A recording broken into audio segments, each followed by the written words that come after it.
మొదటగా మీ జీవితాలు ఎలా ఉన్నా మీరు అతి సామాన్యమైన జీవితం గడుపుతూ కూడా మీ భార్య బిడ్డల కంటే సినిమా రంగాన్నే మక్కువ చేసుకొని సినిమా రంగమే మా అందరికీ వారధై సారథై మాలో ఎవరికి టాలెంట్ ఉన్నా దాన్ని జనానికి తెలియజేయడానికి కృషి చేస్తూ అహర్నిశలు పనిచేస్తున్న నా పాత్రికేయ మిత్రులందరికీ పాదాభివందనాలు. మీరు చేసే కళామ తల్లి సేవలో మీరు చేసే కష్టంలో మీరు ఫలితం పొంది చాలా తక్కువ, మీరు అనుభవిస్తుంది చాలా తక్కువ. మీ ద్వారా మీరు రాసిన మీ చేతి ద్వారా మీరు రాసి మీ పెన్ను ద్వారా కొన్ని జీవితాలు కొన్ని అద్భుతమైన స్థాయిలోకి తీసుకొచ్చిన మీ అందరికీ మీ రుణం తీర్చుకోలేంది. మీ అందరినీ ప్రతి ఒక్క తెలుగు ఇండస్ట్రీలో ఉన్న ప్రతి ఒక్క టెక్నీషియన్ కానీ ఆర్టిస్ట్ కానీ ప్రతి ఒక్క నిర్మాత కానీ మిమ్మల్ని హృదయాల్లో పెట్టుకొని చూసుకోవాలి. ఎందుకంటే మిమ్మల్ని ప్రేమించడం తప్ప మీకు మేమిచ్చి కొనలేము, మీ అభిమానాన్ని మేము పొందలేము, మీ ఆశీస్సులు తప్ప.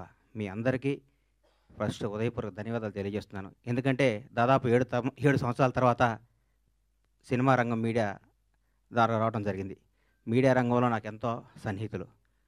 నేను 32 ఏళ్ల కిందట వినాయకరావు గారు నాకు ఫస్ట్ ఇండస్ట్రీకి వచ్చిన పరిచయం. వినాయకరావు గారు, బాలరెడ్డి గారు, బిఏ రాజు గారు, మోహన్ కోటెడ్డి గారు, జగన్ గారు, ఎందరో, మన భాస్కర్ భట్ల నా స్నేహితుడు, గంగాధర శాస్త్రి గారు, అన్నీ రవి, రకరకాల మంది, ఎంతోమంది ప్రవాహం పడుతూ ఉన్నారు, కొత్త వాళ్ళు వస్తున్నారు. కానీ మీకు అందే తక్కువ, మీరు పడే కష్టం ఎక్కువ.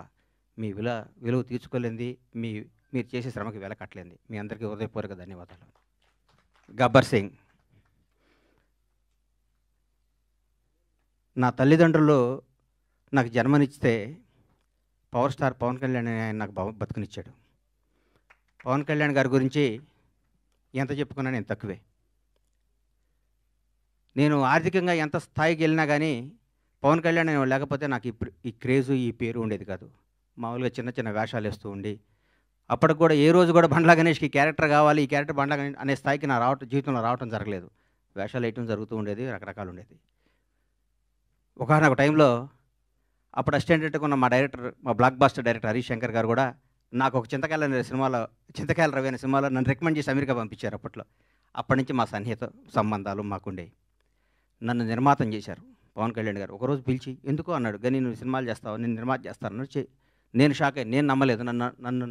నన్ను నేను నమ్ముకోలేని పరిస్థితిలో కూడా నన్ను నిర్మాత చేస్తే చాలామంది ఆయన అభివృద్ధి కోరుకుని ఆయన సన్నిహితులు కూడా నువ్వేంటే గణేష్ సినిమా చేయటం అంటే కూడా నేను మాట ఇచ్చాను, మాట తప్పను అని నన్ను నిర్మాతం చేసిన పవన్ కళ్యాణ్ గారికి ఈ సందర్భంగా ఇంకొకసారి పాదాభివందనాలు తెలియజేసుకుంటున్నాను.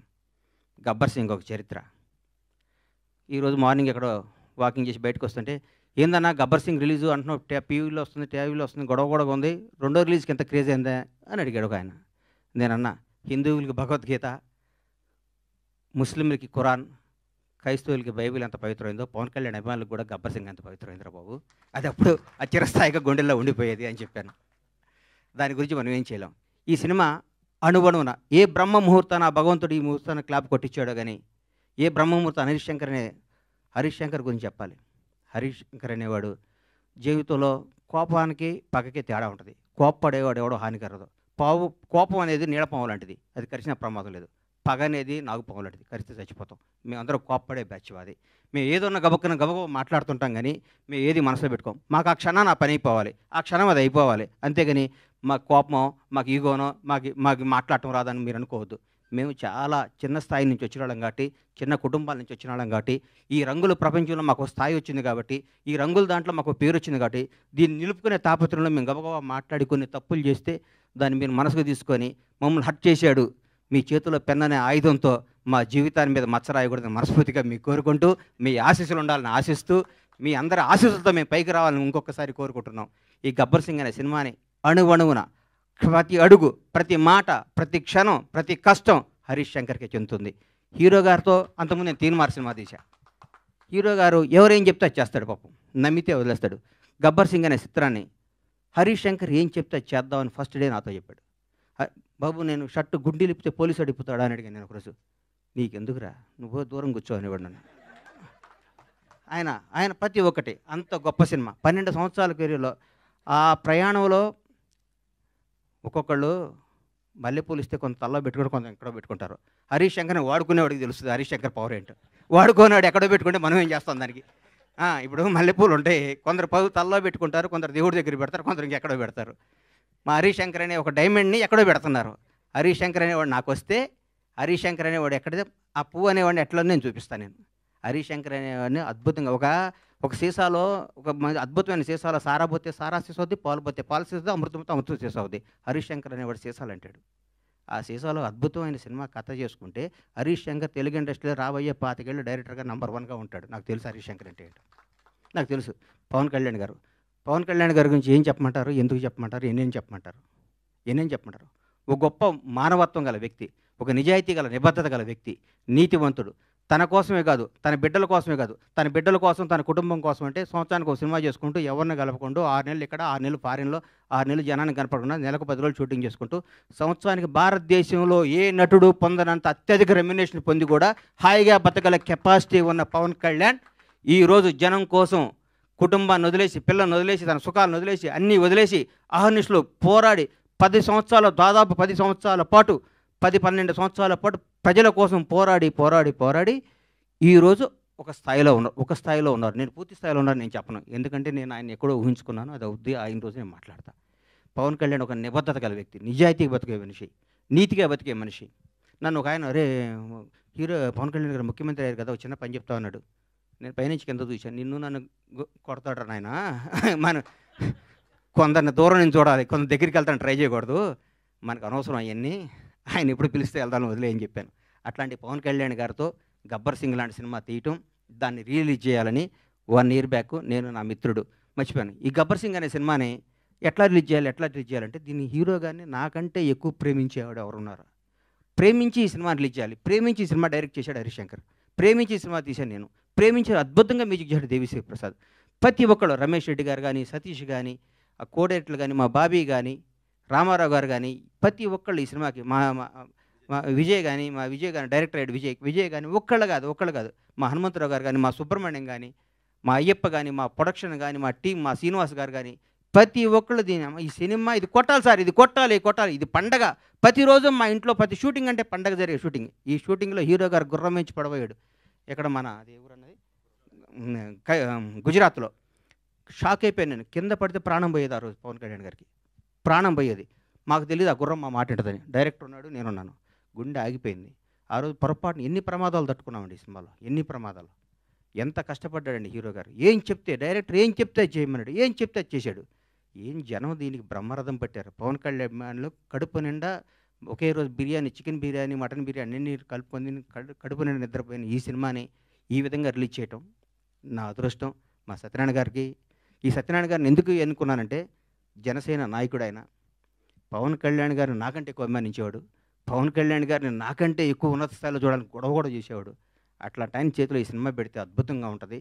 ఈ సినిమాని ప్రతి ఒక్కరూ ఈరోజు రిలీజ్ అయిందనే విధంగా చూసే విధంగా ఈరోజు ఇంత క్రేజ్ రావటం అంటే, గబ్బర్ సింగ్ రిలీజ్ అప్పుడు ఎన్ని ఫోన్లు వచ్చినా అన్ని ఫోన్లు వస్తాయి, నాకు టికెట్లు అని.